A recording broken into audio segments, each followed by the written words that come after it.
সুপ্রভাত আমার প্রিয় পরিবার। এখন সকাল বাজতে চলছে 6টা, 6:30টার মতো। 6টা বললাম, ভুল বললাম, 6:30। আর উঠেছি কিন্তু 6টার সময়, কিন্তু পুজোটা দিচ্ছিলাম 6:30টার সময়, কারণ মোবাইলটা যেহেতু ব্লক করছিলাম টাইমটা দেখা হয়েছিল। ঘুম থেকে উঠেই বাসি সমস্ত কাজ করে, উঠান ঝাড় দেওয়া সমস্ত কিছু করে তারপরে এই যে পুজোটা দিয়ে নিলাম স্নান ধান করে। আর আজকের ওয়েদারটা বেশ ঠান্ডা ঠান্ডা মনে হচ্ছে, যে মানে বৃষ্টি আসবে দুপুরবেলার দিকে আর কি। তো এসেও ছিল, 2-1 ফোঁটা পড়েছে, বেশি বৃষ্টি পড়েনি। বাবা গিয়েছিল বেগুন নিয়ে অনেক সকালে বাজারে, 5টা 5:30 ওরকম টাইমে।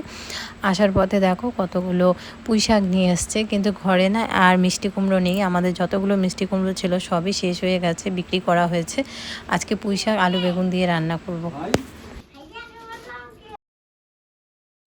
বাবাও সকাল সকাল হাট থেকে চলে আসছে, আর আমি এদিকে বানাচ্ছি রুটি। আর ছেলেরা তো দুধ রুটি খাবে, আর আমরা খাবো চা রুটি, আর তার সাথে হচ্ছে চাটনি। এই চাটনিটা সিঙ্গারা চাটনি, সেদিনকার বেঁচে গেছিলো। সেদিনকার বলতে পরে আবারও সিঙ্গারা নিয়ে আসছে, সেটা আর দেখানো হয়নি, ভিডিও শ্যুট করা হয়নি। তো ওখানেরই কিছু চাটনি, মানে কাল কি পরশু দিন রাতে, মানে ভিডিওটা যেদিন যাচ্ছে তার আগের দিন রাতে নিয়ে আসছিলো। চাটনি দিয়ে রুটি খেতে বেশ ভালো লাগে। আর এদিকে মিতাংশকে বললাম ঠাকুর দাদাকে তাড়াতাড়ি ডেকে নিয়ে আয়। তো আসলে বাড়ি থেকে ডাকলে তো শুনবেই না, যেহেতু কানে কম শোনে, তো সেই জন্য ওকে পাঠিয়েছি ডেকে নিয়ে আসার জন্য, যেহেতু চা রুটি হয়ে গেছে। সকালবেলা সবাই মিলে একসাথে খাওয়া দাওয়া করে নিই, তাই না? ছেলে আছে বন্ধুরা এরকম, যার যে হচ্ছে সকাল সকাল বরফ নিয়ে খেলাধুলা করে ফ্রিজের। হ্যাঁ হ্যাঁ, হাত ঠান্ডা লাগে না? ঠান্ডা লাগে না আপনার? হ্যাঁ, এত বড় ঠান্ডা আমি রাখতে পারি না। ওরে বাবা, হাতে নিয়ে ইসে করতেছে। এই যে এখন ওদের বরফ নিয়ে ঝগড়া। হ্যাঁ হ্যাঁ হ্যাঁ, কি অবস্থা, সকাল সকাল বরফ নিয়ে খেলছে এরা।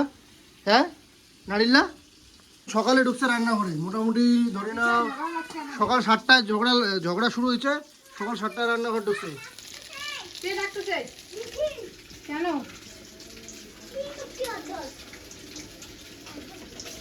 আর এটা কি কচু, যদি তোমরা কমেন্ট করে জানাতে পারো তাহলে আমি তোমাদেরকে 50 টাকা গিফট দিব। ঠিক আছে, এই কচুটা কি? অবশ্যই এটা কিন্তু গিফট থাকলো একটা। কিভাবে টাকা দিবে? ওরা আমাকে ফোনপে গুগল পে নাম্বার পাঠিয়ে দিবে।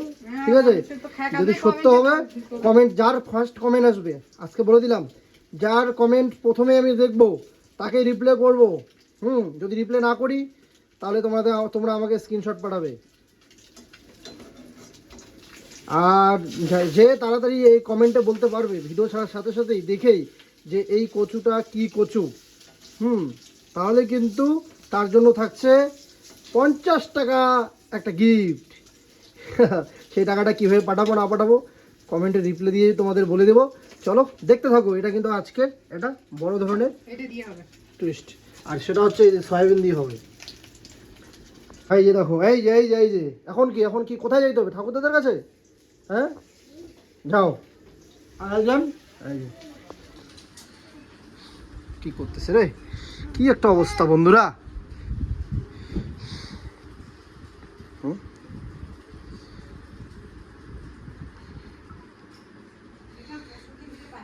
মোবাইলে যে দেখো ভাঙে ফেলছে আমার মিতুর সাথে আমার সকাল থেকে চলছে, তোমাদেরকে বলা হয়নি। একদম বিশাল ঝগড়া সকাল থেকে। হ্যাঁ, মোবাইল আমার ফাটায় ফেলছে। এই যে দেখো, বিশ্বাস করো না। এই যে ডিসপ্লে গেছে, নাহলে উপরে টাচ প্লেটা গেছে। এখন যদি ডিসপ্লে যায় তাহলে তো 1,500 টাকার মতো লাগলো। এই টাকা তো ওই দিবে আমাকে। হ্যাঁ, আর যদি উপরে টাচ প্লে যায় সেটা তো ওই 90-100 টাকার ব্যাপার। সেই ঝগড়া শুরু হয়েছে আমাদের মধ্যে, মানে ওর সাথে আমার কথা বলি নাই এখন। হ্যাঁ, আর কথা বলবো না আজকের পর থেকে। তোমার মার সাথে আমি আর কথা বলবো না। আমি আর তোমার মার সাথে কথা বলবো না। অনেক ঝগড়া করছি সকালবেলা তোমার মার সাথে। হ্যাঁ, ঝগড়া আমি করি না তো, তোমার মা করে। এই যে কালকের 1 পিস মাছ বেঁচেছিল, আমেরিকান রুই। ও শুধু নিজের জন্য মাছ ভাজছে বন্ধুরা, শুধু নিজের জন্য। এইদিকে দেখো হচ্ছে এটা সুন্দর ঘন্ট। চুলটা ফেলে দাও। আর এইদিকে হচ্ছে সয়াবিন, যেটা আমার খুব পছন্দের একটা ইসে। আর হচ্ছে তেল ছাড়া রান্না করবা, ওই তেলে ডুবা তেলে রান্না করবে না বলে দিলাম। আমার জন্য আলাদা দরকার পড়লে আলাদা রান্না করো। ডাক্তার আমাকে বলেছে no fast food, no oil, no red meat আরও ইত্যাদি ইত্যাদি, কারণ তোমার কোলেস্ট্রল ট্রিগলি হাই। যেখানে 170 সেখানে আমার 265, মানে অনেক হাই। এটা হচ্ছে ট্রিগলি যেটা আছে আর কি। আর একটা যেটা আছে ওইটা একটু বেশি, ওইটা কোনো ব্যাপার না, বললো এটা একটুখানি বেশি আছে। তারপরেও মেডিসিন আমাকে কিন্তু আমাকে মেডিসিন নিতে বলছে। আমি কিন্তু মেডিসিন নেইনি, যেহেতু আমার একটা সমস্যার জন্য আমার মেডিসিন চলছে। তো ভাবছি যে একসাথে এতগুলো মেডিসিন খাবো। তারপরে আবার ডাক্তারকে যেদিন দেখাতে গেলাম বলছে যে তুমি কি মেডিসিনগুলো খাচ্ছ? তো বললো যে, আমি বললাম যে কোলেস্ট্রলটা খাচ্ছি না। বললো যে কেন? আমি বললাম এতগুলো একসাথে খাবো স্যার ওষুধ, সাইড এফেক্ট হবে। কয় কি তুমি মানে আমাকে একটু বললো আর কি, কড়া ভাষায় একটু বকা দিল আর কি। তো আমি বলে যে আমরা 25 থেকে 30 বছর এই লাইনে আছি, হ্যাঁ এমনি, তার মধ্যে এমডি, বুঝতেই পারো। তারপর যাই হোক, যা বলার বললো। তো এখনও নেইনি আমি, কিন্তু এই মেডিসিনগুলো শেষ হবে তারপরে নেব। কারণ হচ্ছে একবারে খাবো না, কেন জানি আমার একসাথে এত ওষুধ খাইতে ভালো লাগে না। কোনো দিন ওইভাবে ওষুধ খাইনি, ছোটো থেকে বড়ো হলাম, এক টানা ওরকম কোনো আমার ওষুধ শরীরের মধ্যে এখন অবধি যায়নি। হ্যাঁ, টুকটাক জ্বর সর্দি কাশ এগুলো খেয়েছি, কিন্তু আমি সহজে ওষুধ খেতে চাই না। কিন্তু এবারে কি হয়েছে, এতগুলো ওষুধ দিয়েছে, খুব খারাপ লাগে, খেতে ইচ্ছা করে না। যাই হোক, কিছু করার নেই, সমস্যা থাকলে তো খেতেই হবে। মাছ কে খাবে রে? মাছ হ্যাঁ, এই যে কে? আমার মিথিল কোনটা? মিথিল দাদা দেখায় না। আয় দুষ্টু, কি করে রে? দাদা, হ্যাঁ দাদা করে না, দাদার কাছ থেকে শিখছো। এই মাছ কে খাবে? মাছ কোনটা? এটা ভ্যাপু কোনটা? ভ্যাপু তোমার দাঁড়ায় দেখায় দাও তো বাবা, তোমার ভ্যাপু কোনটা দেখবা বন্ধুরা, ওর ভ্যাপু দেখায় দিবে। ওটো তোমার ভ্যাপু কোনটা বাবা? ভ্যাপু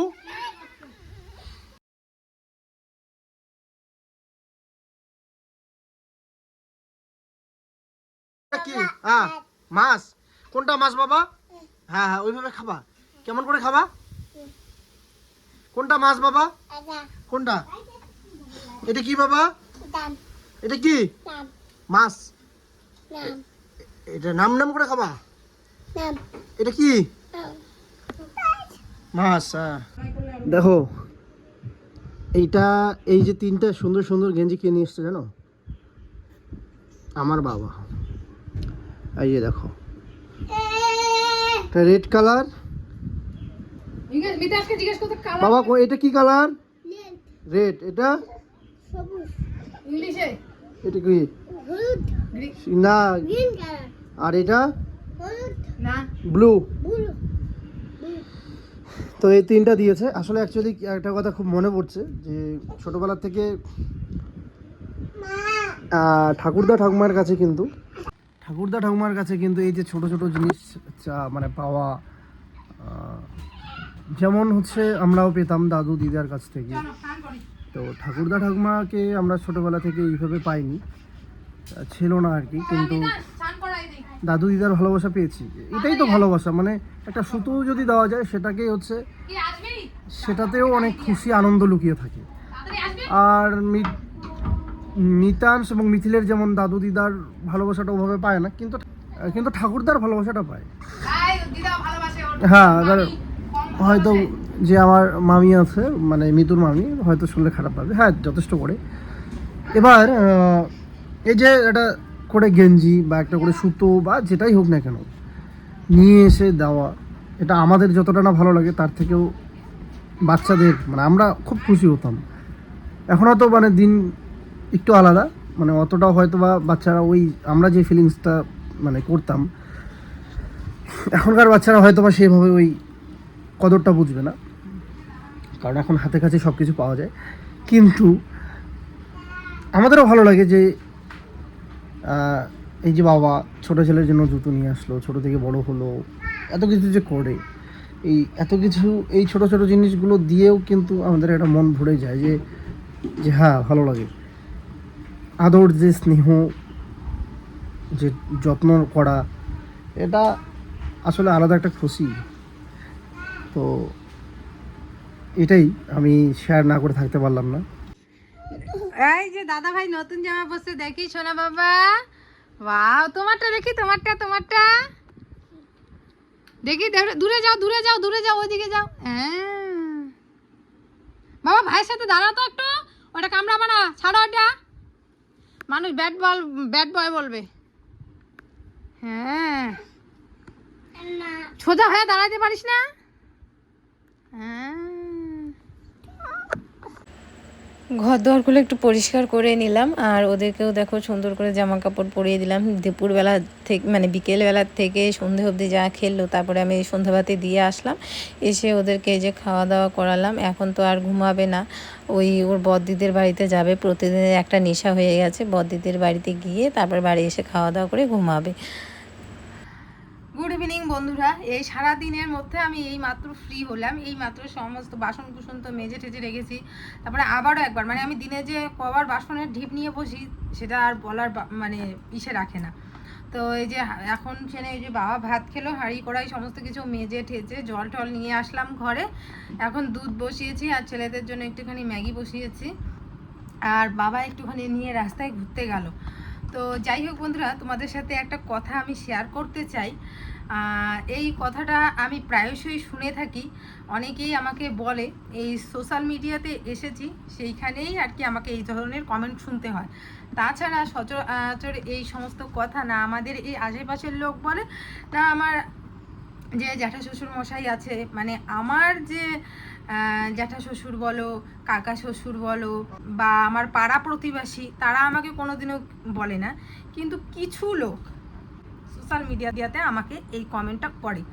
সেই কমেন্টটা হচ্ছে যে যাদের নাকি ছেলে বাচ্চা হয়েছে তারা হচ্ছে মানে মানে অভাগ্যবতী, এটাকে কী বলবে, দুর্ভাগ্য তাদের ছেলে হয়েছে। আর যাদের হচ্ছে মেয়ে সন্তান, তো তারা খুব ভাগ্যবতী, লক্ষ্মী, এই সমস্ত কিছু আর কি। আর যেহেতু আমার শুধু না, আমাদের মতো আরও অনেকেরই একটা দুটো তিনটে করে ছেলে আছে যাদের মেয়ে নেই, তো তারা হচ্ছে দুর্ভাগ্যবতী। আর যাদের একটা দুটো বা এর অধিক বাচ্চা কাচ্চা আছে মেয়ে, মানে মেয়ে বাচ্চাই আছে যাদের, তারাই হচ্ছে ভাগ্যবতী।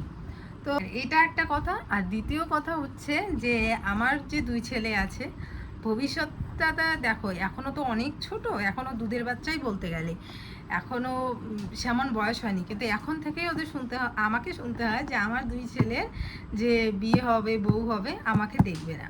তো আমি তো এটাই বুঝি না যে আমি কি কর্ম খারাপ করেছি বা কি কর্ম খারাপ করছি যে যার জন্য আমাকে এই কথাগুলো বলে বা এই কথাগুলো শুনতে হয়। আসলে আমাকে এমনভাবে কিছু লোক প্রেজেন্ট করে বা কিছু লোক কমেন্টের মাধ্যমে বোঝায় যে আমার মতো খারাপ মানে লোক হয়তো বা পৃথিবীতে নেই। তো এই হচ্ছে ব্যাপার। আর রইল বাকি কথা, যে একটা করেই প্রশ্নের উত্তর দিই। প্রথম যেটা বললাম যে ছেলে হলে ভাগ্য, তো এই জিনিসটা ছেলে হলে তার ভাগ্য নেই, এই জিনিসটা আমি মানি না। আসলে সবার প্রথমেই বলি, ছেলে মেয়ে উভয়ই সমান। আমি আবারও বলছি, ছেলে মেয়ে উভয়ই সমান।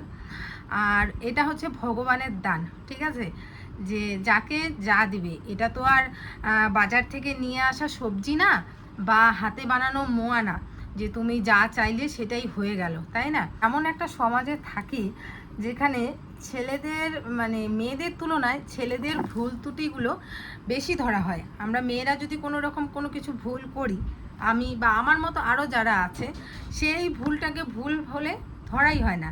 কিন্তু সেই ভুলটাই যদি কোনো মেয়ে করে থাকে, সেটাকে কোনো ব্যাপারই না, মানে এটা আমার মেয়ে করেছে বা এটা মেয়ে হয়ে করেছে। যেরকম একটা সাধারণ উদাহরণই দিই না কেন, যে একটা রাস্তার মধ্যে একটা ছেলেকে যদি কেউ থাপ্পড় মানে একটা মেয়ে যদি থাপ্পড় মারে, বিনা কারণে যদি একটা মেয়ে থাপ্পড় মারে, তাহলে আমরা কিন্তু এই ছেলেটাকেই দুষবো যে নিশ্চয়ই মেয়েটার সাথে ছেলেটা এমন কিছু ব্যবহার করেছে যার কারণে মেয়েটা থাপ্পড় মেরেছে আর কি। আবার একটা ছেলে যদি একটা মেয়েকে মারে, তবুও কিন্তু আমরা ছেলেটাকেই দুষবো যে কী রকম ছেলে, একটা মানে পুরো একটা মানে ভরা বাজারে বা একটা মানুষের সামনে নিজের স্ত্রী বলো বা যাকেই বলো মারছে। তাহলে দুটা কারণেই কিন্তু আমরা ছেলেটাকেই দোষী ভাবলাম। আমরা কিন্তু এটা বিচার করলাম না যে কার দোষ কার ভুল, কিন্তু আমরা ভুলটা ওই ছেলেটারই ধরলাম। জিনিসটা আমাকেও শুনতে হয় যে তোমারও ছেলে আছে মিতু, তোমাকেও কর্মফল ভোগ করতে হবে। তো সবাইকেই কর্মফল ভোগ করতে হবে। যেরকম তোমরা আমাকে, আমি একদম সরাসরি স্পষ্টবাদী কথা, বুঝছো, আমি না ওই ঘুরিয়ে পেঁচিয়ে কথা বলতে পারি না। যেরকমটা আমাকে দেবশ্রী আন্টি বলেই থাকে যে আমি স্ট্রেট কাট কথা বলতে পছন্দ করি। হ্যাঁ, আমি অত ঘুরিয়ে পেঁচিয়ে কথা বলা পছন্দ করি না, মানে যেটা বলবো সেটাই, ওই মিষ্টি কথা আস্তে আস্তে বলবো বা বানিয়ে জানিয়ে বলবো ওরকম না। তো আমি একটা কথা বলি, এটা বলো না যে কর্মফল তোমাকেও ভুগতে হয়, অবশ্যই। আমি যদি খারাপ কাজ করি আমি আমার কর্মফল ভুগবো, আর কেউ যদি এই খারাপ কর্ম, মানে এখন খারাপ সিচুয়েশন দিয়ে যাচ্ছে, তাহলে সেও কিন্তু সেম খারাপ কর্মফলই করছে নিশ্চয়ই। এটাই তো বাস্তব, যে সবাই সব কিছু রিটার্ন পায়, তাই না? এত কিছু তো আমিও সোশ্যাল মিডিয়াতে বলতে চাই না। কিছু কিছু ব্যাপার খারাপ লাগে, কারণ আমার ছেলেগুলো এখনও অনেক ছোট, ওদেরকে এই সময় এরকম পরিস্থিতিতে টানা দরকার নেই আমার মনে হয়। কারণ ইউটিউব ভিডিওটা আমি করি, আমাকে নিয়ে তোমরা সমালোচনা করো, আমার কোনো মাথা ব্যথা নেই। আমার বরকে নিয়ে করো, তাতেও মাথা ব্যথা নেই। কিন্তু আমার বাচ্চাগুলো অনেক ছোট, ওদেরকে কিছু বললে আমার অবশ্যই খারাপ লাগবে, যেহেতু ওরা এখনও কিছুই বোঝে না।